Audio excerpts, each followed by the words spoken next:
Hey guys, so it is the last day of the month, which means it is time to share with you my November wrap up.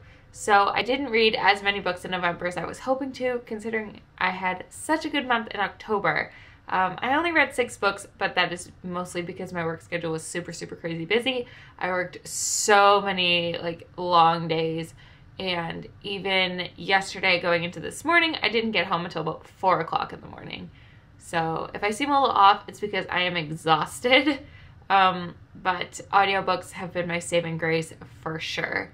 So my overly ambitious November TBR will be carrying into December, but you will see that plus all the other books I want to read tomorrow.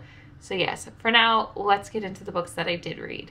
So the first book that I read in November I listened to as an audiobook, and that is The 100 by Cass Morgan. This is one that I've been wanting to read for so long, and I picked up because I was trying to clear through all of my old NetGalley approvals, and this was one of them. So I kind of read along as the ebook, but mostly listened to it as an audiobook at work, and I really enjoyed it.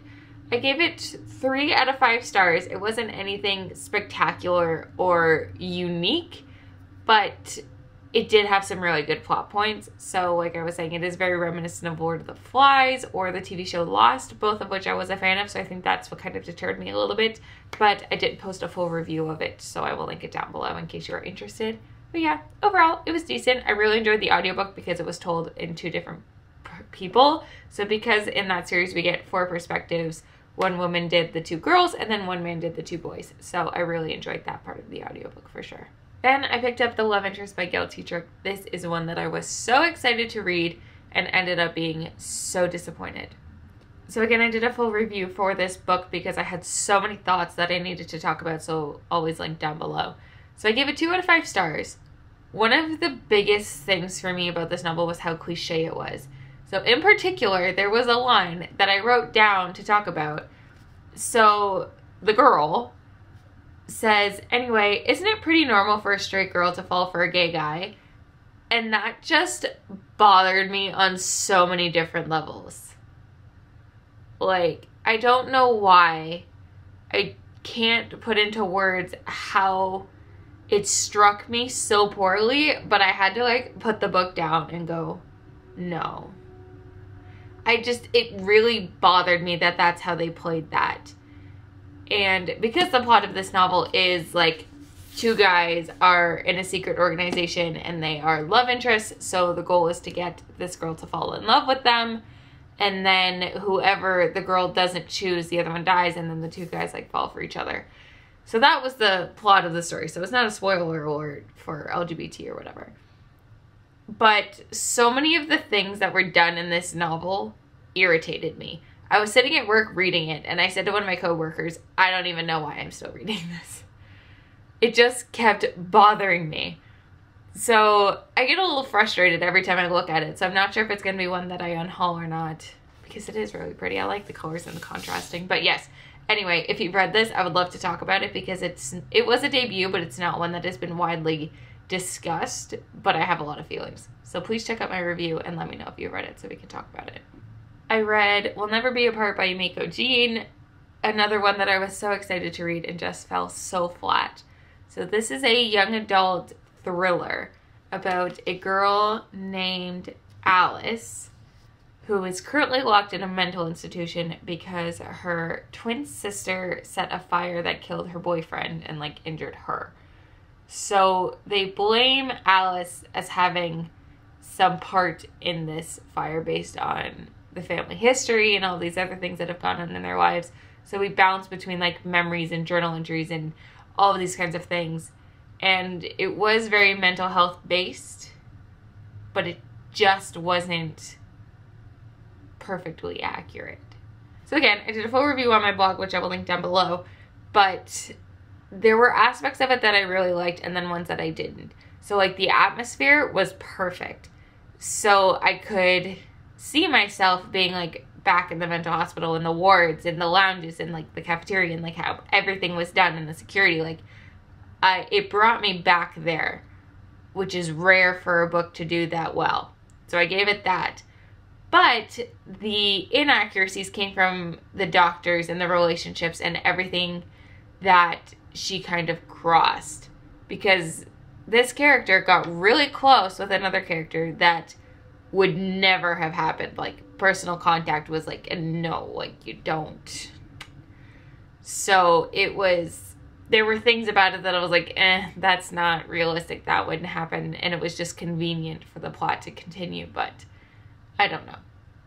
It was unfortunate in that aspect because I was enjoying it, but then once it took a twist, I was like, yeah, no, I saw that coming. Like, so again, 2.5 out of 5 stars.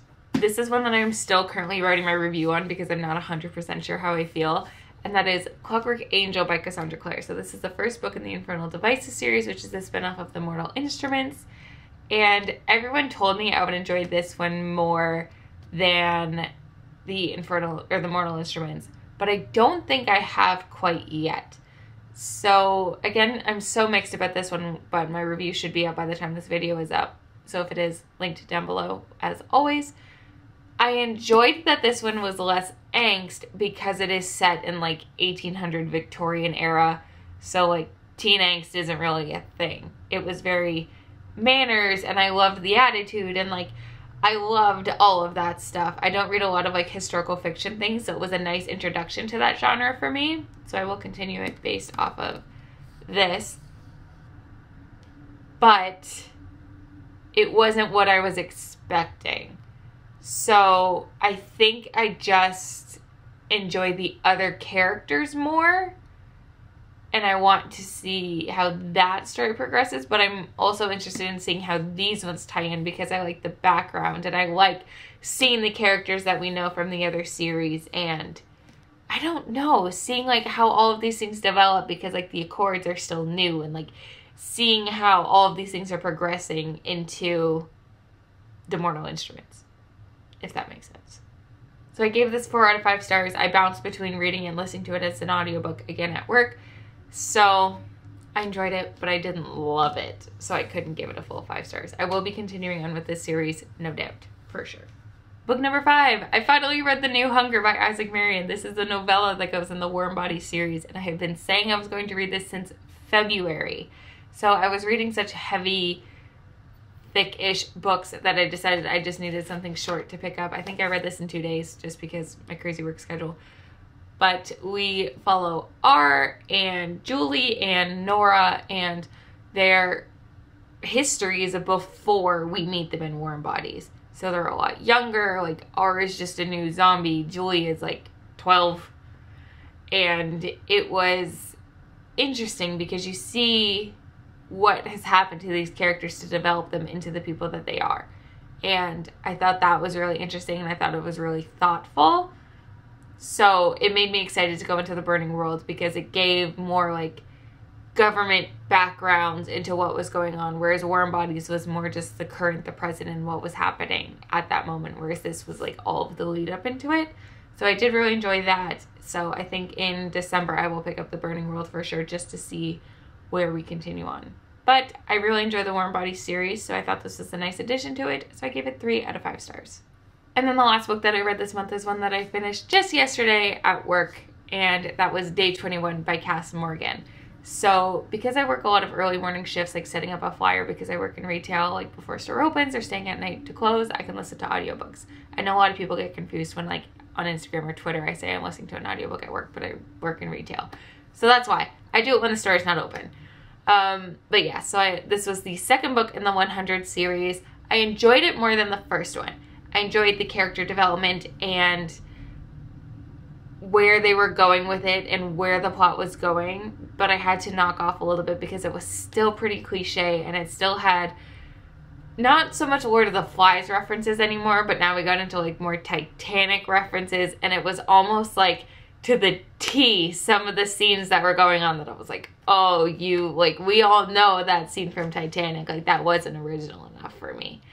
So I don't know, it was good. It was enough for me to want to continue on to the third book.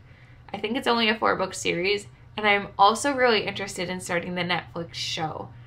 Or I think it's a CW show, but it's on Netflix. So I am interested in that. I've heard it's different, like there's some characters in the show that aren't in the books and vice versa. So I'm really interested to see how it translates and gives us still the whole rounded story of what's going on. Because in the book, 3 of the characters' perspectives that we get are on Earth, and then one of them is still in space. So I really enjoyed that the story was done that way, so we get the whole complete picture. So yeah, 3.75 out of 5 stars. I enjoyed it. I think the series is getting better as it goes along, so I'm looking forward to seeing how it continues on. So yeah, those are the 6 books that I read in November. Overall, it wasn't great. I think I had much better ratings for last month, but as the month progressed, I definitely did get some better ones. I have a couple book orders that are coming in, especially book outlet order, so I'm hoping that means my December TBR options are much wider, even though I still want to finish all of those books that I said I would throughout my TBRs of the year. So yeah, if you guys read any of the books that I talked about, make sure you let me know so that we can discuss them. And again, check out my blog for all of my full reviews. But yeah, thank you guys so much for watching. I hope you enjoyed it, and I will see you tomorrow with my December TBR. Bye!